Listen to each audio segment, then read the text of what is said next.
रहे हैं लाइव 7। नमस्कार, लाइव 7 विशेष में आपका स्वागत है। मैं हूं ज्ञान रंजन। दोस्तों, बिहार की राजनीति का छाया झारखंड की राजनीति पर पड़ता हुआ अब साफ तौर पर दिखाई दे रहा है। बिहार में विधानसभा के चुनाव हो रहे हैं। इंडिया गठबंधन में झारखंड मुक्ति मोर्चा भी एक प्रबल दावेदार था और स्थिति ये थी कि एक प्रदेश में झारखंड मुक्ति मोर्चा बड़े भाई की भूमिका में इंडिया गठबंधन को लीड कर रहा है भी। और एक बड़े भाई का जो कर्तव्य होता है, उस कर्तव्य को झारखंड मुक्ति मोर्चा ने झारखंड विधानसभा के चुनाव में बखूबी निभाया। लेकिन इससे उलट जब बिहार की बारी आई तो बिहार ने एक मर्तबा फिर से झारखंडी अस्मिता को एक तरह से ललकार दिया है। और ये मैं नहीं कह रहा हूं, ये बातें कह रहे हैं हेमंत सोरेन सरकार के कैबिनेट मंत्री सुदीप्त कुमार सोनू। बिहार विधानसभा चुनाव में ऐसी क्या नौबत आई कि झारखंड मुक्ति मोर्चा अपने कैंडिडेट नहीं दे सका? क्या वजह बनी? कौन थे इसके पीछे के कारक? क्या झारखंड मुक्ति मोर्चा के साथ साजिश हुई? क्या झारखंड मुक्ति मोर्चा के साथ विश्वासघात हुआ, या फिर जानबूझ करके झारखंड मुक्ति मोर्चा को बिहार में औकात दिखाई गई? कई सवाल उठ रहे हैं। आंकड़े क्या कहते हैं, गणित क्या कहती है, यह अलग विषय है। लेकिन जब इंडिया गठबंधन के अंदर आप हो और यह भी चीजें देखी जाती है कि वैसी पार्टियों को सीटें मिल रही हैं जिनका जनाधार नहीं है, वैसी पार्टियों को मिल रहा है जिनको पिछले चुनाव में ज्यादा सीटें मिली लेकिन स्ट्राइक रेट उसका कम रहा, वो कांग्रेस पार्टी ही थी। वो भी अपने हिसाब से वहां पर बैटिंग की, लेकिन ना तो कांग्रेस पार्टी और ना ही आरजेडी ने झारखंड मुक्ति मोर्चा को तवज्जो दी। लिहाजा झारखंड मुक्ति मोर्चा का तेवर तल्ख होना जायज है। और हम आपको सुनवाते हैं पहले कि मंत्री सुदीप्त कुमार सोनू ने क्या कहा और लजाते हिचकिचाते कांग्रेस नेताओं ने क्या कहा और भारतीय जनता पार्टी ने किस तरह से इस महागठबंधन के खटराग में चुटकियां ली। पहले सुन लीजिए। बिहार में नामांकन की जो अंतिम तिथि थी वो अभी से थोड़ी देर पहले यानी 3 बजे समाप्त हो चुकी है। बिहार में चुनाव लड़ने वाले दलों की नामांकन की स्थिति लगभग स्पष्ट हो चुकी है। बहुत ही अफसोस के साथ झारखंड मुक्ति मोर्चा यह कहने को बाध्य है कि झारखंड मुक्ति मोर्चा बिहार विधानसभा के चुनाव में इस बार पार्टिसिपेंट नहीं है। हम चुनाव नहीं लड़ रहे हैं। ज़ाहिरा तौर पर एक राजनीतिक दल जो पड़ोसी राज्य में चुनाव नहीं लड़ रहा है तो इसके पीछे बहुत महत्वपूर्ण कारण होंगे, बहुत सी बातें होंगी। तो मैं आपसे यही कहना चाहूँगा कि बिहार के गठबंधन के अगुआ राजनीतिक दल की राजनीतिक धूर्तता ने झारखंड मुक्ति मोर्चा को यह नुकसान पहुंचाया। झारखंड मुक्ति मोर्चा के बिहार में चुनाव लड़ने की आकांक्षाओं पर पानी फेरा और बिहार प्रदेश में झारखंड मुक्ति मोर्चा के नेतृत्व में अपने लिए बेहतरी तलाशने वाली जनता के लिए भी एक धोखा किया। हम इस बात से बहुत आहत हैं कि राष्ट्रीय जनता दल के नेतृत्व ने गठबंधन में झारखंड मुक्ति मोर्चा की उचित भागीदारी को सुनिश्चित करने का कोई प्रयास नहीं किया और निश्चित रूप से राजनीतिक चालबाजियों और धूर्तताओं की वजह से जिस तरीके से आज यह परिस्थिति बनी कि झारखंड मुक्ति मोर्चा जैसा एक बड़ा राजनीतिक संगठन बिहार के चुनाव में भागीदारी नहीं कर पा रहा है, इसके लिए हम राष्ट्रीय जनता दल के नेतृत्व को पूर्णतया दोषी मानते हैं और साथ ही गठबंधन धर्म का पालन न करने के लिए मैं अपने सहयोगी कांग्रेस को भी इस बात के लिए दोषी मानता हूं कि अगर झारखंड में यह गठबंधन पूरी मजबूती के साथ चल रहा था तो बिहार के चुनाव में झारखंड मुक्ति मोर्चा की भागीदारी सुनिश्चित कराने का प्रयास कांग्रेस के तरफ से भी होना चाहिए था, जो शायद नहीं हुआ। और निश्चित रूप से चुनाव परिणाम क्या आएंगे ये तो भविष्य के गर्त में है, लेकिन जिस बिहार विधानसभा के चुनाव में झारखंड मुक्ति मोर्चा इंडिया गठबंधन का, महागठबंधन का एक मजबूत हिस्सा बनकर एक बेहतरीन परफॉर्मेंस कर सकता था, उसको राजनीतिक षड्यंत्रों के तहत इससे वंचित किया गया है और हम इसकी भर्त्सना करते हैं। देखिए, गठबंधन धर्म का पालन करना किसी भी राजनीतिक संगठन के लिए बड़ा महत्वपूर्ण होता है। मैं बहुत स्पष्ट यह मानता हूँ कि गठबंधन दो भाइयों के बीच का वह पारस्परिक समायोजन है जिसमें दोनों ही एक दूसरे के हितों का ख्याल रखते हैं। झारखंड मुक्ति मोर्चा ने 2015 के चुनावों में अपने सहयोगी दल राष्ट्रीय जनता दल की मदद करने के उद्देश्य से भी प्रयास किया। 2020 में राष्ट्रीय जनता दल और कांग्रेस के गठबंधन ने 3 सीटों का आश्वासन हम लोगों को दिया था, जो आखिरी समय में वह 3 सीटें इन लोगों ने राष्ट्रीय जनता दल, कांग्रेस और जदयू ने एक-एक करके बांट ली और झारखंड मुक्ति मोर्चा को धोखा मिला।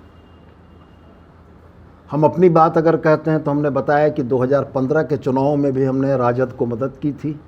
2019 के चुनाव में भी राजद हमारे गठबंधन का पार्ट था।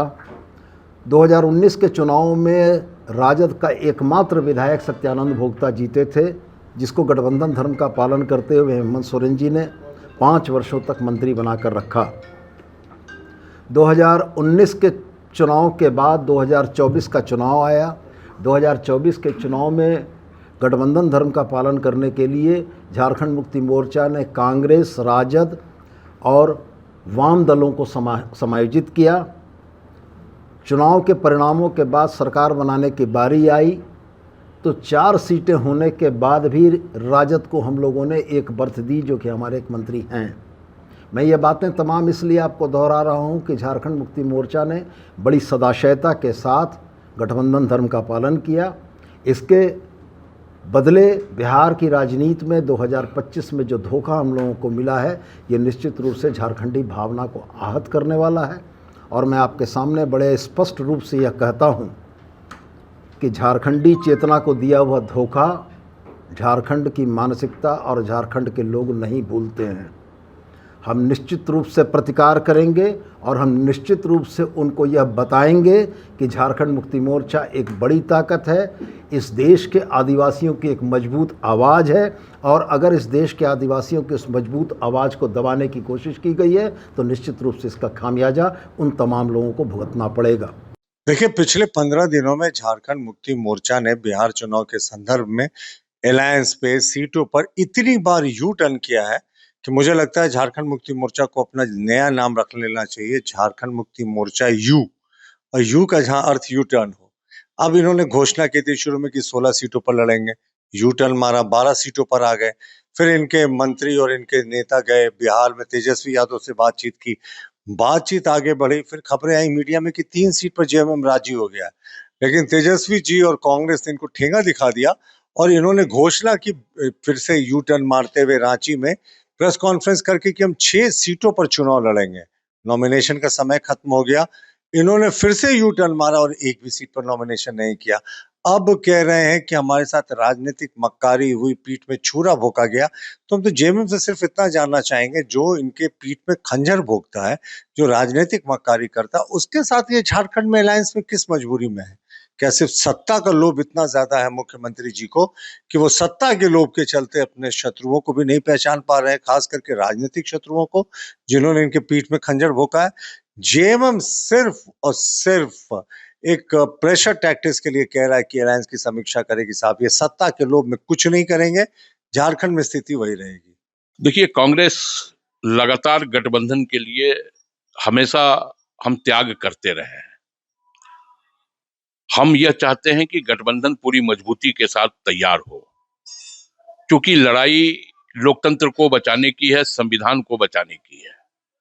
और ऐसे में कांग्रेस पार्टी लगातार गठबंधन के अंदर अपना त्याग देती रही है। इसलिए कांग्रेस के ऊपर यह आरोप कि कांग्रेस ने हमें धोखा दिया बिहार में, हमें लगता है कि यह ठीक नहीं है। कांग्रेस कभी किसी को धोखा नहीं दे सकती है, और हम तो गठबंधन के लिए हमेशा आज भी प्रयासरत हैं। हम तो गठबंधन कैसे मजबूत हो इसके लिए लगातार हम काम कर रहे हैं, क्योंकि लड़ाई वोट चोरों से लड़नी है। तो इसके लिए कांग्रेस हमेशा आगे बढ़ करके संघर्ष का रास्ता चुनी है।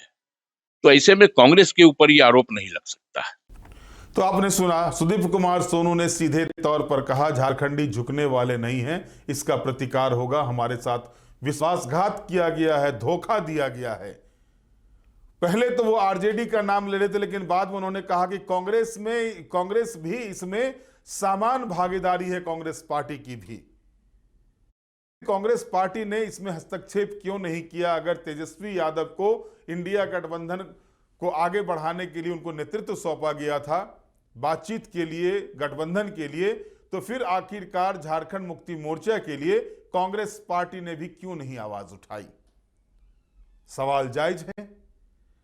अब कांग्रेस पार्टी के द्वारा कहा जाता है, उनके प्रवक्ता बयान देते हैं कि भाई हम तो गठबंधन धर्म निभाने में सबसे आगे हैं, हमने अपनी सीटें भी छोड़ी है गठबंधन धर्म निभाने के लिए। लेकिन वो बता नहीं सकते हैं कि बिहार और झारखंड में उन्होंने कौन सी सीटें छोड़ी है। आज अगर झारखंड में कांग्रेस पार्टी का अस्तित्व है तो उसके पीछे सीधे और सीधे कारण है हेमंत सोरेन, झारखंड मुक्ति मोर्चा। क्योंकि अलग राज्य बनने के बाद से झारखंड मुक्ति मोर्चा से अलग होकर भी चुनाव लड़के कांग्रेस पार्टी ने देखा है कि दहाई के आंकड़े से वो नीचे आके रह चुकी है। और यह सच्चाई है। बिहार में भी आरजेडी के बिना बैसाखी के कांग्रेस पार्टी नहीं चल सकती है। और यही वजह रहा कि जब कांग्रेस पार्टी, माफ कीजिएगा, जब झारखंड मुक्ति मोर्चा को एक भी सीटें बिहार में नहीं मिली तो कांग्रेस पार्टी भी चुप्पी लगा गया। क्योंकि उनको यह उम्मीदें थी कि लगा कि जो संविधान बचाओ यात्रा निकाली गई है राहुल गांधी के द्वारा, उनका जो है सो बिहार में फसल जो है सो फनफना गया है, इतना लहलहा गया है फसल की, अब वो तो सीधे सरकार बना लेंगे। और तवज्जो नहीं दी झारखंड मुक्ति मोर्चा को। जबकि इससे इतर अगर आप झारखंड में देखें, चाहे वो 2019 का चुनाव हो या फिर 2024 का चुनाव हो, झारखंड मुक्ति मोर्चा ने हमेशा बड़े भाई का धर्म निभाया, सीट के बंटवारे में भी और मंत्रिमंडल में शामिल करने में भी। आप याद कीजिए 2019 के चुनाव में झारखंड में एक टिमटिमाता सितारा था, चतरा से सत्यानंद भोक्ता, जो एकमात्र आरजेडी के थे जो चुनाव जीत कर आए थे। हेमंत सोरेन ने 5 वर्षों तक उनको मंत्री बना करके रखा एक पर, जबकि उस समय फॉर्मूला तय हुआ था 4:1 का, यानी 4 विधायक पर 1 मंत्री। ऐसे में कोई दावेदारी नहीं बन रही थी आरजेडी की मंत्रिमंडल में शामिल होने की। और ऐसा भी नहीं था कि हेमंत सोरेन के पास आरजेडी को हटा करके बहुमत नहीं था, लेकिन इसके बावजूद भी हेमंत सोरेन ने इज्जत दी, तवज्जो दी आरजेडी को। कांग्रेस पार्टी को 4 मंत्रिमंडल में 5 सीटें मिली, 4 सीटें मिली। और इस बार 2024 के चुनाव में 6 विधायक जीत कर आए, माफ कीजिएगा 4 विधायक जीत के आए आरजेडी से, 1 विधायक को मंत्री बनाया। कांग्रेस के भी मंत्री बने, सरकार भी चल रही है। और 2020 के विधानसभा चुनाव में भी बिहार में धोखा हुआ झारखंड मुक्ति मोर्चा के साथ, इंडिया गठबंधन जो तत्कालीन यूपीए था उसमें। और फिर 2025 के चुनाव में भी हेमंत सोरेन के साथ धोखा हुआ। और इससे पहले भी अगर आप याद करेंगे, जब हेमंत सोरेन 2013 में भी मुख्यमंत्री बने थे, उस समय भी कांग्रेस और आरजेडी को तवज्जो दी थी। आरजेडी से 2 मंत्री थे और कांग्रेस पार्टी से 4 मंत्री थे, उस समय भी तवज्जो दी थी। और यह भी सच्चाई है कि अगर सुदीप कुमार सोनू प्रेस कॉन्फ्रेंस करके बातें कहते हैं, क्योंकि आपको याद होगा कि 7 अक्टूबर को जो बैठक हुई थी पटना में, उस समय झारखंड मुक्ति मोर्चा का जो गठबंधन में सीट शेयरिंग को लेकर के जो टीम गई थी, उसका नेतृत्व कर रहे थे सुदीप कुमार सोनू ही, उनके साथ विनोद कुमार पांडे थे। बातें हुई नेताओं से, आश्वासन मिला, और उस आश्वासन का सिला यह निकला कि ऐसी स्थिति उत्पन्न कर दी गई झारखंड मुक्ति मोर्चा के सामने में कि झारखंड मुक्ति मोर्चा अपने कैंडिडेट को नॉमिनेशन तक नहीं करा पाया। यह स्थिति उत्पन्न हुई। जाहिर है कि अगर सुदीप कुमार सोनू कहते हैं कि आरजेडी और कांग्रेस दोनों समान रूप से जिम्मेवार है तो यह बिल्कुल ही सही है, लेकिन उनके 2-3 वाक्यों को पकड़ना होगा। विश्वासघात किया, हम झारखंडी अस्मिता की बात करते हैं, आदिवासियों की सबसे बड़ी पार्टी झारखंड मुक्ति मोर्चा है, बिहार में भी आदिवासी मतदाता हैं, 2 ही सीट रिजर्व है ट्राइबल्स के लिए, लेकिन है तब तो रिजर्व है। और उसके बाद हमारे साथ विश्वासघात किया गया, हम इसका प्रतिकार लेंगे, झारखंड मुक्ति मोर्चा चुप बैठने वाली नहीं है। यानी कई तरह के संकेत सुदीप कुमार सोनू ने दिए। और उस प्रेस कॉन्फ्रेंस के बाद मैंने उनसे बात की, टेलीफोनिक बातचीत हुई। बातचीत में उन्होंने कहा कि मुझे जो कहना था मैंने प्रेस कॉन्फ्रेंस में कहा, उसके कई मीनिंग हैं, आप निकाल सकते हैं। यानी इशारा उन्होंने कर दिया। जाहिर है कि जो इंडिया गठबंधन की सरकार पिछले 5 साल तक चली और फिर अभी चल रही है हेमंत सोरेन के नेतृत्व में, अब इसके दृश्य में कुछ परिवर्तन हो सकता है। अब क्या कुछ परिवर्तन होगा, हेमंत सोरेन के दिमाग में क्या कुछ चल रहा है, ये तो भविष्य के गर्त में है। लेकिन ये तय मान के चलिए कि बिहार विधानसभा चुनाव के परिणाम के बाद कोई बड़ा उलटफेर तो झारखंड की राजनीति में होगा, कुछ न कुछ तो होगा। और मैंने आपको पहले भी बताया था कि दृश्य कुछ और चल रहे हैं, और उस दृश्य में सिर्फ माइनस कांग्रेस हो जाए तो हेमंत की सरकार भी रहेगी और चलती भी रहेगी सरकार। इसी पर काम हो रहा है। और अब देखना है कि जिस तरह से कांग्रेस और आरजेडी के बारे में झारखंड मुक्ति मोर्चा के वरिष्ठ नेता ने इस तरह की बातें कही है, तो ये सही मायने में जो है सो प्रतिकार इसका होगा, या फिर ये सिर्फ कही सुनी बातें होकर रह जाएगी। बहरहाल आज के विशेष में इतना ही। आप हमारे साथ जुड़े रहें, हमें लाइक करें, सब्सक्राइब करें। बहुत बहुत धन्यवाद। नमस्कार।